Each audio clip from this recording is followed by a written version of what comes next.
اعوذ باللہ من الشیطان الرجیم بسم اللہ الرحمن الرحیم اللہم صلی علی سیدنا محمد معدن الجود والکرم وآلہ وسلم۔ سامعین و ناظرین اکرام، السلام علیکم ورحمۃ اللہ وبرکاتہ۔ آج کا ہمارا موضوع یہ ہے کہ کیا جنت صرف متقین کے لیے ہے؟ جی ہاں، جنت جو ہے اللہ تعالیٰ نے قرآن میں لکھ دیا ہے اعدت للمتقین وسارعوا الی مغفرۃ من ربکم وجنت عرضها كعرض السماء والارض اعدت للمتقین او کما قال۔ اللہ تعالیٰ فرما رہے ہیں جلدی کرو جنت کی طرف اور رب کی بخشش کی طرف، جس کی عرض جو ہے یہ اس کائنات کے برابر ہے۔ عرض جو ہے طول کا پتہ نہیں ہے، عرض جو ہے اتنا ہے، اور وہ متقین کے لیے تیار کی گئی ہے۔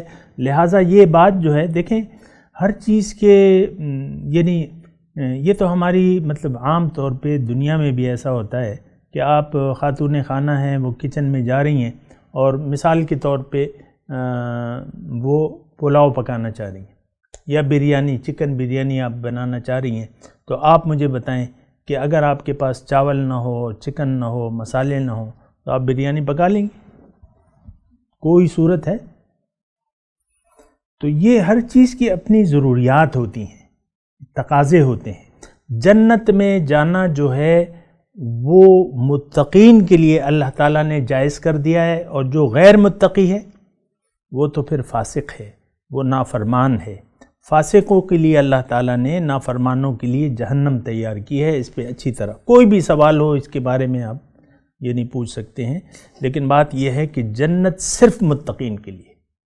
ہاں، متقین میں پھر درجے ہیں، گناہ گار متقی بھی ہو سکتے ہیں، یعنی جس کی منزل اللہ ہے اور وہ اللہ تعالیٰ کے راستے پر چل رہے ہیں، کوشش کر رہے ہیں، اس دوران کہیں کوئی ٹھوکر لگ جائے، کوئی گر جائے، کوئی حادثہ ہو جائے، کوئی جذبات سے انسان مغلوب ہو جائے، کوئی غلطی ہو جائے، اس کی گنجائش ہے، اس کے لیے اللہ تعالیٰ غفور الرحیم ہے۔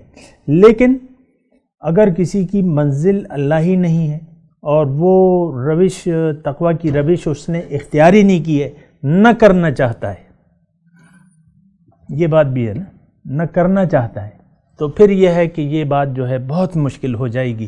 تو لہٰذا جنت جو ہے اللہ تعالیٰ نے بنائی ہے متقین کے لیے، اور متقین جو ہے وہ جنت میں جائیں گے، اور جو متقی نہیں ہے وہ کہاں جائیں گے؟ دوزخ میں جائیں گے۔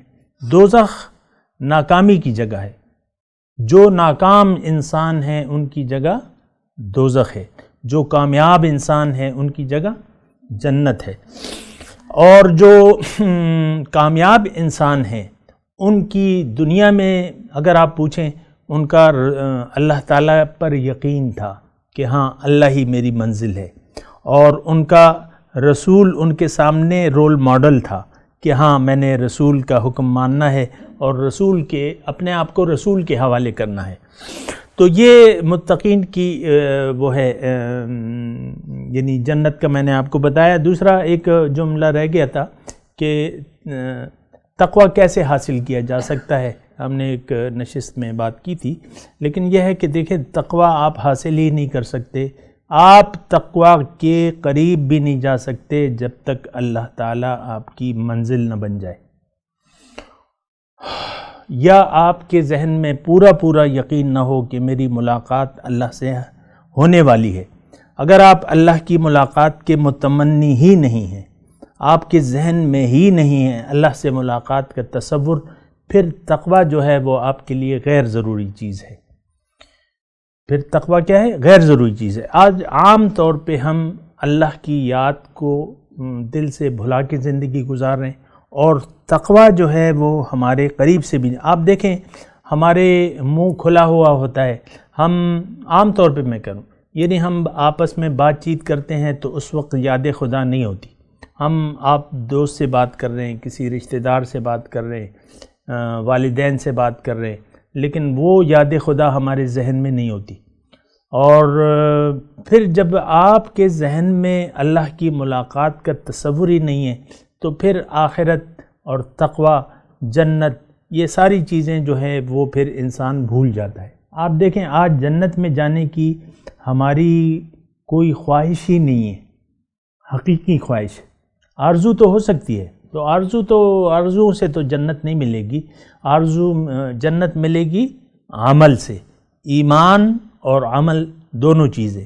آج وہ ایمان ہمیں حاصل نہیں ہے جو کہ ہونا چاہیے، اور پھر ہمیں وہ اعمال بھی ہمارے نہیں ہیں جو جنتیوں والے ہیں۔ بہرحال ضرورت ہے کہ ہم جنتیوں والے اعمال شروع کر دیں۔ وآخر دعوانا ان الحمدللہ رب العالمین۔ مولاي صل وسلم دائما ابدا على حبيبك خير الخلق كلهم